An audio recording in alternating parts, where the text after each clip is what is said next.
Alors en matière d'urbanisme, il y a certaines catégories d'urbanisme qui sont plus touchées, notamment l'urbanisme commercial. C'est celle qui crée à la base de terrains totalement inconstructibles, qui sont les terrains ruraux généralement, des zones commerciales où vont s'implanter des centres commerciaux.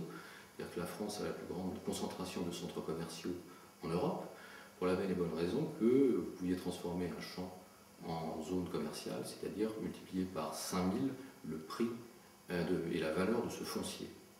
Ensuite, vous avez un système d'autorisation qui, outre le fait que c'est un maire qui va délivrer un permis de construire, vous avez des décisions qui sont des décisions d'urbanisme commercial qui dépendent là aussi des élus qui se réunissent, toutes tendances politiques confondues, pour s'autoriser la transformation de ces zones de logement ou de zones rurales en centres commerciaux.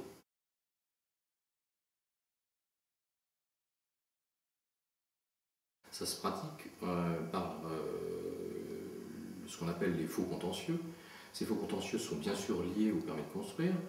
Les promoteurs de centres commerciaux mettent à l'intérieur de leur dossier de permis de construire, qu'ils vont faire délivrer par un maire qui n'est pas forcément au courant de ce genre de pratique, des difficultés juridiques qu'une association, qu'une personne physique, qu'une société, des fois concurrente du promoteur, vont découvrir et vont porter devant le tribunal administratif en attaquant le permis de construire.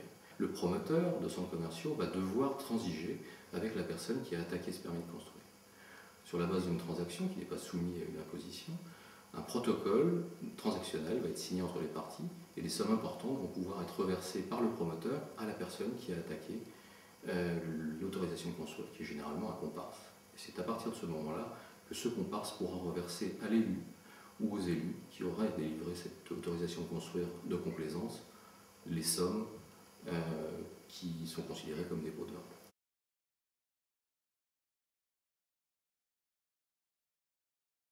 Ce système est proportionnel au nombre de mètres carrés de centres commerciaux qui ont été construits depuis les années 70 dans les périphéries de toutes nos préfectures et sous-préfectures. C'est-à-dire ? Des sommes très importantes qui bénéficient principalement aux partis politiques.